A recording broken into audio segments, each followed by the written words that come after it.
마흔 어떤 나이일까요? 마흔은 제가 볼 땐 꽤 가지고 있으나 아직 덜 가진 나이다 라고 말씀드리고 싶어요. 보통 40 되면 옛날 40하고 지금 40은 많이 다르죠. 옛날에 40대 되신 분들 사진 한번 쳐다보세요. 그러니까 지금의 50대 60대 같아요. 가르마 이렇게 2대 8로 딱 갈라가지고 하거나, 여인들도 보면 파마 뻐글뻐글 해가지고 우리가 응답하라 1988에 나오는 그 엄마들 다 40대들이에요. 생각해보면 지금은 엄마들 비교해보면 비교가 안 될 정도로 사실상 지금의 40은 청년과 유사하다. 그리고 장년 혹은 중년으로 전혀 들어오지 않은 나이다. 그래서 여전히 젊고, 그래도 꽤 이제는 직장도 얼추 가진 분들이 많고요. 결혼도 뭐 할 사람들은 하고 안 할 사람은 안 했지만 내 가운데서 비교적 아직 내가 사회적으로 괜찮다는 생각, 또 앞으로 만들어가야 될 것들이 꽤 있다고 생각하는 나이다. 그럼에도 불구하고 틈새 불안이 많은 나이예요. 틈새 불안. 뭔가를 가졌는데 뭔가 비어있는 것은 꽉 찬 것 같지만 늘 약간 뭐랄까 천공이 있는 것 같은 40대라고 생각을 해요. 50은 약간 제끼는 나이예요. 왜냐면 이미 몸도 대부분 좀 달라져가 있고, 또 사회적으로도 어느 정도 포지션, 위치에 올라가 있습니다. 근데 40이란 나이는 보통 보면은 대리과장이에요. 대리과장이거나 아니면 뭐 책임 이렇게 맡고 있는 분들이 많이 계신데, 또 연령대가 아직 위로 올라갈 거는 많이 남아 있고, 그렇다고 해서 뭐 이 직장에서 평생 내 몸을 묻을 또 나이는 아니에요. 아직 한 번의 이직 기회는 더 있을 것이다. 이렇게 예측하는 나이라서 그 사이사이의 틈새가 마치 우리가 한 직장에서 다음 직장 넘어갈 때 마찰 실업이라는 게 있잖아요. 이 마찰 실업은 불안하진 않아요. 그러나 마찰 실업 기간 동안에는 내 다음번 가능성을 위해서 무엇을 해야 될지에 대한 고민이 많아지는 시기거든요. 그렇게 틈새 불안이 가장 강력하고 선명한 시기가 제가 볼 때는 40대인 것 같아요. 지금 대한민국의 40대는 어떻게 살고 있다고 생각하세요? 40대를 보면 어떤 생각이 드세요? 40대는 좀 안 됐죠. 옛날 40대는 꽤 괜찮은 나이였거든요. 그런데 이 40대에 대한 정형성이 완전히 깨져버렸어요. 중년, 노년에 대한 이미지가 많이 달라졌다고 생각하지만, 청년의 그 포지션, 청년의 나이가 정말 달라졌고 청년의 형태가 달라졌다고 저는 생각을 해요. 옛날에 40대는 청년이 아니었어요. 중년이었어요. 보통 우리가 그 중년에 대한 이 연구를 하게 되면 옛날엔 35세부터 한 60세 사이였어요. 그러면 중간 정도까지 35세에서 한 40대 끝까지가 거의 중년의 아주 많은 부분을 차지하고 있었단 말이에요. 근데 지금은 누가 40대를 중년이라고 부릅니까? 지금 청년의 영역 안에 들어가 있는데, 그렇다고 젊지도 않아요. 뭘 가진 것도 아니에요. 안 가진 것도 아니에요. 그럼에도 불구하고 이 사회가 이 청년들에게 뭐라고 얘기하냐면, 이쪽에서는 니네 나이 먹었잖니 이렇게 얘기하고, 저쪽에서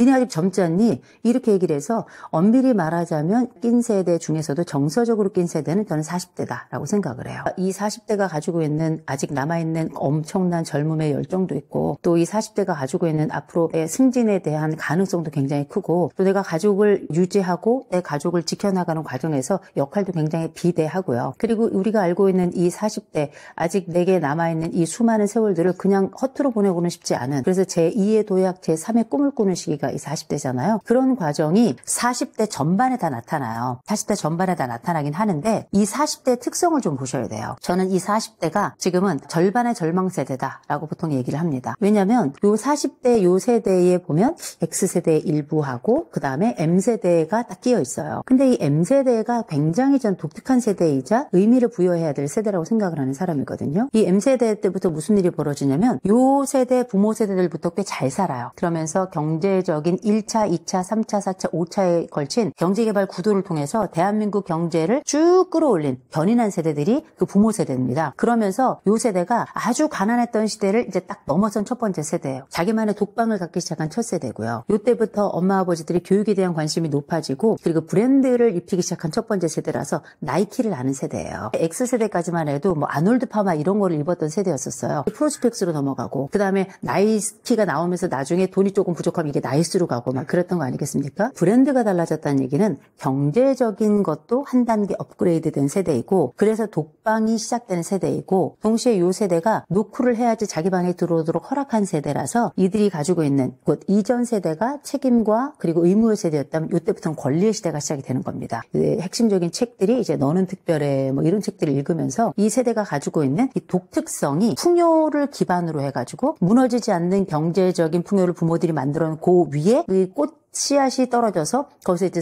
자기 꽃을 피운 세대거든요. 그래서 자존심도 굉장히 강하고요. 자존감도 굉장히 강해요. 그런데 중요한 건 이 세대가 완벽주의 성향이 굉장히 강한 세대입니다. 그럴 수밖에 없는 게 이 사회가 이 세대가 가지고 있는 완벽주의를 거의 부추기기도 했고 일부 또 영향을 굉장히 많이 미쳤던 거예요. 요 이제 M세대 때부터 본격적으로 수능 세대예요. 요 수능 세대들부터는 수능에서 거의 만점에 가깝게 맞지 않으면 스카이라고 하는 사회적 성공 대열에 올라갈 수가 없었고요. 요 40대부터 무슨 일이 또 벌어지냐면 사법시험 제도가 없어집니다. 사회적인 사다리가 없어진 거예요. 어디 그뿐만입니까? 이 스펙만 완벽해서는 안 되고 이 몸에 대한 준비도 완벽해야 돼요. 그래서 M세대들의 특징이 있잖아요. 180 이하는 싹 다 루저. 이 남자들에 대한 키에 대한 이야기가 있다면 여성들과 남성들 공통으로는 또 외모 얘기가 있습니다. 그래서 우리가 요 40대부터는 본격적으로 남녀 가릴 것 없이 다 성형외과 의사 밑에 누워가지고 집단으로 얼굴을 갈아엎는 첫 번째 세대잖아요. 근데 이건 뭐냐면 몸에도 완벽함이 있어야 돼요. 그래서 나의 스펙도 나의 몸도 완벽하지 않으면 나는 루저가 되는 겁니다. 이 사회에서 성공이라고 하는 이 이야기를 들을 수 없는 사람이 돼버린 거예요. 이걸로 이제 흔히 완벽주의라고도 부르고 강박적이라고도 불러요. 근데 이런 것만 있는 게 아니에요. 요 세대 때부터 이 인터넷이 본격적으로 들어오면서 너와 나 사이에 공간적인 제약이 많이 사라지고 또 접촉점이 굉장히 넓어진 시대입니다. 그러면서 무슨 일이 벌어지냐면 상대적 비교와 박탈감이 아주 현실화된 세대예요. 그러면서 내가 가지고 있는 감정이 나만 느끼는 것이 아니라 일명 댓글이라는 단어를 통해서, 왜냐하면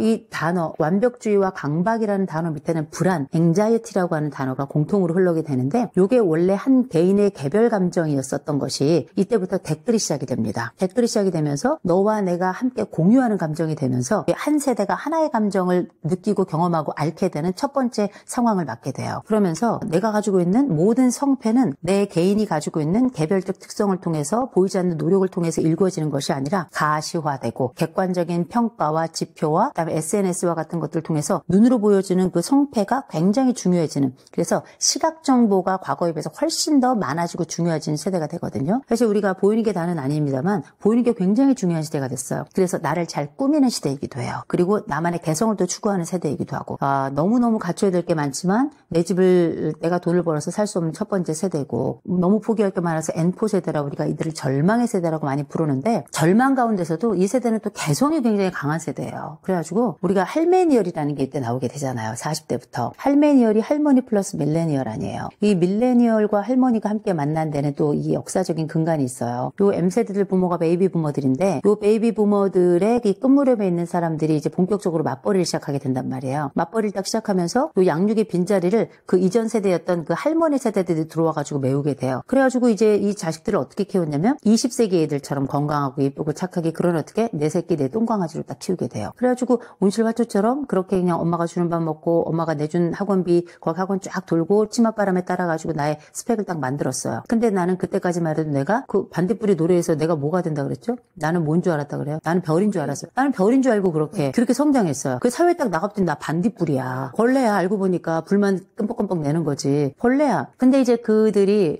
가지고 있는 특성이 있죠. 내가 나가보니까 비바람이 쳐. 눈보라 막 불어. 그 눈보라가 피는 과정에서도 이들이 가지고 있는 특징이 있습니다. 죽고 싶지만 또 떡볶이는 먹고 싶은 거예요. 그만두고 싶지만 나는 아직 내 스펙도 좀 있어야 되고 그 가오도 있어야 되고 소비 수준이 되게 높아요. 대부분 왜냐하면 요 M세대가 신자유주의가 들어오면서 다 자본의 아들 자본의 딸들로 그렇게 성장했거든요. 또 권리를 하면서 성장하고, 그래서 내가 가진 것들이 좀 충분해야 바깥에 나가서도 내가 내 그 자존심 구기지 않고 사는 세대라는 걸 알아요. 이 회사를 또 그만두고 싶지만 이 목구멍이 포도청이고 또 바깥에서 나의 그 어깨가 또 구부러지면 안 되니까 이 회사 또 울며 겨자먹기로 다닌다 하더라도 나만의 일종의 쉼터가 좀 있어야 되겠다. 그러면서 어떻게 하냐면 이 비바람 속에서 나를 안전하게 보호해줄 하나의 대상을 찾아요. 그게 누구냐면 나를 키워준 할머니 할아버지. 언제든 나에게 옳다 말하고 그렇다 말하고 괜찮다 말해주고 늘 나에게 내 새끼고 똥강아지라고 말해줬던 이 할머니 할아버지를 데리고 오는데, 이분을 직장에 데리고 올 수는 없잖아요. 그러니까 문화적으로 소환하게 됩니다. 그래서 할머니의 몸빼, 뭐 꽃무늬, 또 흑임자, 뭐 오미자, 뭐 자개장 이런 것들을 쫙 다시금 소환해가지고 할머니 플러스 밀레니얼, 할메니얼이라고 하는 문화적 컨텐츠로 자기들만의 일련의 소도, 특별함을 또 이렇게 구축하게 되는 거거든요. 그러니까 보세요. 이 절망이라는 것과 문화적으로 꽃은 피운다는 거. 이거 두 개는 양립할 수 없는 두 가지예요. 그게 뭐냐면 죽고 싶지만 떡볶이는 먹고 싶어. 전 이 말이 40대를 너무 잘 보여준다고 생각합니다. 왜냐면 죽음과 떡볶이는 정반대에 있거든요. 떡볶이는 매워요. 강해요. 그리고 뜨겁습니다. 이건 죽음의 정반대편에 있는데 이 양가의 감정을 동시에 가지고 성장하고 동시에 가지고 인생을 살아가야 되니까 냉탕과 온탕을 계속 왔다 갔다 가니까 인생에 살이 쭉쭉쭉 빠지게 되는 거예요. 진짜 살은 안 빠지고 이 삶의 에너지가 계속 축나게 되는 거거든요. 그러면서 우리가 이런 양자를 왔다 갔다 한다는 건 안정성이 떨어지게 되는 거예요. 안정성이 떨어진다는 얘기는 단순히 현실적 안정성만 떨어지는 것이 아니라 그래서 불안만 높아지는 것이 아니라 현재를 넘어서서 앞으로 이 삶에 대한 미래는 어떻게 될 것인가에 대한 일명 계기불안이라는 말이 굉장히 일상화되고 일반화된 세대가 바로 이 40대예요. 내가 앞으로 살 미래가 어떻게 될지 모르겠어. 그 미래의 불안을 땡겨와서 현실에 그거를 앓게 되는 거죠. 근데 이 세대가 참 어려운 게 뭐냐면 이직률이 되게 많아요. 이직률이 되게 높아요. 이직률이 높은 이유는 뭐냐면 나는 이거보다 괜찮은 사람인 것 같거든요. 내가 지금 여기 있는 이 사람보다는 내가 더 훨씬 더 괜찮은 사람이라 더 좋은 대접을 받아야 되는데 이 사회가 나를 알아주지 않아요. 내 할머니가, 내 할아버지가, 내 엄마가, 내 아버지가 나를 특별하게 키웠던 나의 성장 세계와 이 사회 세계는 확연히 달라서 내 성장 세계의 그 첫 번째 울림이 내가 성인이 된 다음에도 계속 메아리처럼 반복되는 거거든요. 이 에코로. 근데 이 사회 중에 누가 나에게 이 에코를 들려줍니까? 안 되니까 셀프 에코가 시작이 되는 거예요. 그러면서 뭐냐면 자기계발서가 엄청나게 올라오게 되는 겁니다. 지금의 60대들은 자기계발서를 잘 읽지 않았어요. 그냥 새마을운동하고 같이 그냥 운동하고 끝냈어요. 그리고 민주화운동하고. 그런데 지금의 40대들은 자기계발서를 미친 듯이 읽으면서 거기에 동그라미 쳐가면서 형광펜 눕혀서 세워서 막 이런 세대란 말이에요. 요 세대들이 내가 가지고 있는 이 가능성과 에너지들을 끊임없이 이렇게 견인할 수 있다고 생각을 하게 됐던 게 이들이 한참 성장할 때 이 사회적으로 뭐가 유행했냐면 긍정심리가 유행했어요. 긍정심리가 유행을 하면서 너는 뭐든지 할 수 있어. Yes, yes, yes. 그러면서 우리의 심장도 쫙 부풀었단 말이에요. 그 심장은 두 번째 부품이에요. 왜냐면 우리는 어렸을 때 내 할머니, 할아버지, 내 어머니, 아버지를 통해서 큰 심장과 부푼 심장을 그때 가졌었는데 사회생활 하면서 꺼졌던 그 심장이 두 번째 자기계발서를 읽으면서 두 번째 심장에 다시금 그 바람이 불어 들어간 거죠. 여기서 이 바람이 잘 유지가 되면 이 사람은 앞으로도 힘있고 맹렬하게 살아가지만 이 바람이 딱 쭈그러드는 순간 우리가 풍선 쫙 크게 불었다가 한번 딱 줄어들잖아요. 주름이 자글자글하다. 원래 있던 기존의 풍선 같지 않고 내 삶이 훨씬 더 너덜너덜하고 형편없는 삶 같이 느껴진단 말이에요. 그래서 이제 본격적으로 Z세대 들어오기 전에 이게 희귀고몰이가 많이 늘어나요. 희귀고몰이라고 하는 게 뭐냐면 결국은 자진 철회를 하는 사람들입니다. 인생에서 자진 철회를 하고 그 다음 사회에서 자진 철회를 한 사람들이에요. 일명 은둔형 외톨이들의 일부가 M세대에 있고 상당수가 Z세대에 들어가 있는데 이 M세대들 중에 은둔형 외톨이로 들어간 사람들을 봤더니 내 스스로가 가지고 있는 역량은 이거보다 더 큰데 사실 내 사회가 나를 끌어안아주지 못한다 생각해서 이직을 딱 하려는 그 시점에 또 다른 다음 징검다리를 넘어가질 못해서 A라는 지점에서 B라는 지점에 딱 넘어가야 되는데 이 지점에 그냥 크레바스로 빠져버린 거예요. 그래서 더 이상 자기 자신을 끌어올릴 여력을 잃어버리고 마치 다 늘어난 고무풍선처럼 자기 자신을 굉장히 볼품없다 생각하는 사람들이 이제서야 꽃필 나인데도 불구하고 완전히 침잠 속에 들어가 버리는 이런 양태를 보이는 거거든요. 그래서 어쩌면 우리가 지금 MG사회라고 부르지만 M사회라고 제가 부를게요. 이 M사회라고 하는 것들은 굉장히 뜨겁고 차가운 이 양자 감정탕을 왔다 갔다 하는 세대이고 동시에 그 사이에서 생긴 박탈이라고 불러야 될 거예요. 내가 상대적으로 받았던 이 박탈감이 약간의 결로처럼 이 마음에 남아있고 그리고 이 심장은 여전히 부풀어서 또 한 번의 도약을 생각하지만 그러다가 까딱 잘못하면 심장 마비가 오는 이런 세대가 저는 요 40대라고 생각을 해요. 그러니까 문화적으로 뜨겁고 그러나 현실은 차갑고 이 양자 사이에서 고민하지만 이 고민에 대한 답은 아직 찾지 못한 그러나 자기의 가능성은 계속 가져가고 있고 이 가능성이 언젠든 실현될 것이라고 하는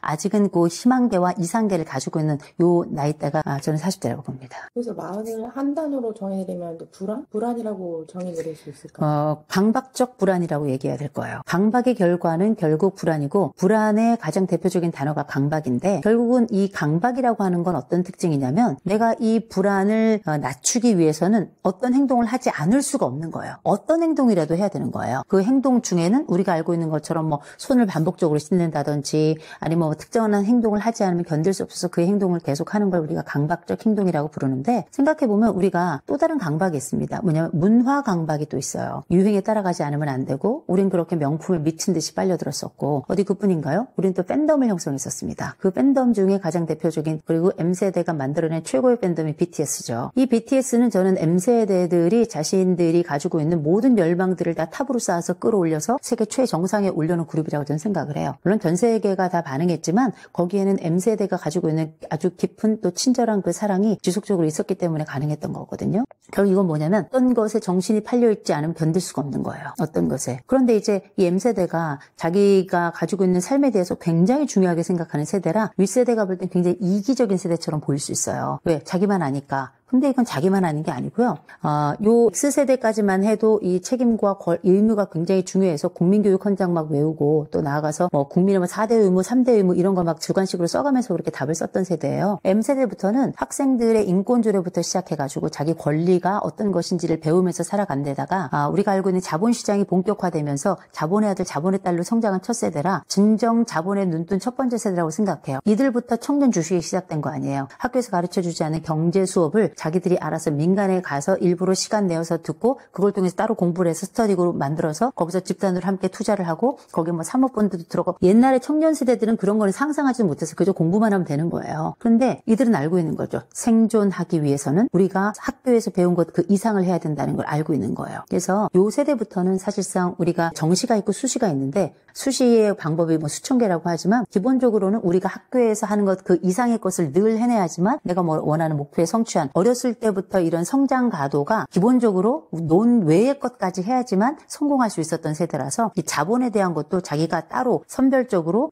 골라내고 이 골라낸 것들 속에 내가 자본을 투자해서 시간을 투자해서 그걸 통해 가지고 또 다른 자본의 큰 틀을 또 만들고 그래가지고 왜 M세대들의 졸부들이 되게 많잖아요. 부동산에 임장 막 다니고 막 이렇게 하는데 이거 X세대까지만 해도 그렇게 많았던 게 아니에요. 주로 이런 것들은 나이 많은 사람들이 한다고 생각했던 그 돈의 영역에 젊은이들이 뛰어들기 시작한 건데 물론 거기에는 부모 세대의 역량이 되게 많아요. 야, 돈 벌라니까 우리가 보니까 이렇게 해야 되더라 저렇게 해야 되더라 이렇게 이 심리적 임장 그리고 귀로 들은 임장 또 귀로 들은 주식 이런 것들이 이 친구들부터는 본격화되기 시작한 거거든요. 이 모든 것들은 뭘 얘기했냐면 이들은 이 풍요를 놓치고 싶지 않아요. 이들은 내가 어렸을 때 풍요롭게 성장했던 이 풍요를 놓치고 싶지 않고 또 잃을 것 같은 불안이 굉장히 높은 거예요. 그래서 이 잃을 것 같은 불안이라고 하는 게 이 세대가 가지고 있는 거대한 단어라고 말씀드렸잖아요. Z세대보다는 덜 잃은 세대예요. Z세대는 기본적으로 뭐 세월호 때 그 뒤로 이제 같이 침잠한 세대고요. 더 나아가서 코로나 대학 다니면서 완전히 마스크, 대학 축제 한번 못하고 그렇게 그리고 딱 졸업해서 취업하려니까 지금 경기가 이 모양이잖아요. M세대는 이것보다는 나아요. 이미 들어가 있기는 해요. 그런데 이들의 불안도 안정적일 수는 없는 것이 우리가 지금 경기가 좀 어려워지면 감원이 시작된단 말이에요. 다행히 우리는 이미 40대에 들어서 우리는 경력직이에요. 아직 우리는 기회가 있는 사람들이에요. Z세대들은 경력 한 번 없이 기회, 곧 지원의 기회조차 없는 사람들이라 이런 차이는 있어요. 그러나 우리가 경력직으로 들어간다 하더라도 우리가 꿈꾸고 생각하고 있는 다른 사람들의 성공만큼의 자본을 내가 얻어갈 수 있느냐? 그렇지 못한단 말이에요. 우리가 직장생활 해봐서 알잖아요. 직장생활 다 뻔한 겁니다. 그런데 내 친구들은 또 내 SNS에 봤더니 전 세계가 다 졸부예요. 그리고 전 세계가 다 명품이고 도대체 그게 어디까지가 짭이고 어디까지가 뭐 찐인지 잘 모르겠는데 그런 비교 사회 속에서 엄밀히 말해서 이 비교 사회를 뒤집으면 비교 지옥 속에서 성장하면서 아직도 몸부림치고 있는 세대이기 때문에 이 불안이란 단어는 현실적으로 나를 감싸고 있는 이 성장 과정에서 내게 왔던 그 수많은 비교의 자원들 그리고 성장을 위한 이 갈망들 또 자본이 가지고 있는 강력한 힘 그 자본의 그 꿀맛과 단맛과 그리고 어마어마한 그 마술을 알면서도 끌려갈 수밖에 없는 이 자본의 세대들이 가지고 있는 엄청난 현실이고 동시에 이들이 우리나라 특별히 현장에서 경험하는 더 나이 든 세대들의 그 고통과 아픔과 또 실제 이후에 가난하게 살아가는 풍요를 잃어버릴 수밖에 없는 그리고 내가 가지고 있는 나머지 풍선이 다 터져버릴 것 같은 그리고 그들이 이미 가져가 버리고 다 소진해버려서 우리에겐 더 이상 남아있지 않은 국민연금과 같은 그런 불안한 미래들을 두고 이들이 고민하는 거죠. 이건 불안한 거죠. 그래서 뭐든 하지 않으면 견딜 수 없는 거예요. 이게 사회적으로는 집단 무의식이라고 저는 생각을 하는데 왜 그렇게 달리는지 그렇죠. 그리고 왜 그렇게 무슨 뭐 독서를 막 하고 뭔가를 해요. 왜냐면 하지 않으면 견딜 수가 없는 거예요. 이 공허감을. 이 불안감을. 근데 그게 특별히 요 40대에서 아주 두드러진단 말이에요. 50대는 왜 안 뛰는지 아세요? 다리가 아파서 못 뛰어요. 40은 아직 건강하고 그리고 충분히 이 러닝을 할 때도 그냥 뛰지 않잖아요. 양말도 브랜드, 의상도 브랜드, 머리띠도 브랜드, 심지어 또 등산 가도 스틱도 브랜드 이런 거 있잖아요. 아직 40대는 이 브랜드로 성장한 이 세대는 아직도 브랜드 열풍, 그 브랜드의 그 맛을 알고 기쁨을 알고 또 당연한 거라고 또 생각을 하고 그리고 이때까지는 아직도 집단의 힘이 있어요. 거예요. 집단 힘이 있어서 아직은 몰려다녀요. Z세대부터는 각자 좀 흩어진 개념이 있는데 아직은 M세대들은 몰려다니는 세대라 크루도 자꾸 끼리 모여가지고 몰려다니잖아요. 약간 들개처럼. 근데 그들은 알아요. 우리가 들개 집단처럼 모여야 산다는 걸 알아요. 그리고 모여서 거기서 나의 존재감, 나와 유사한 사람들과 함께 있을 때 안전감을 경험하는 거예요. 사회심리학에서 보자면 이거는 굉장히 중요한 성장의 과정이기도 하지만 동시에 그 이면에는 이들이 뭔가 하지 않으면 견딜 수가 없는 이 불안이 이들을 움직이는 굉장히 중요한 작동 버튼이 된다는 걸 이제 보여주는 거죠.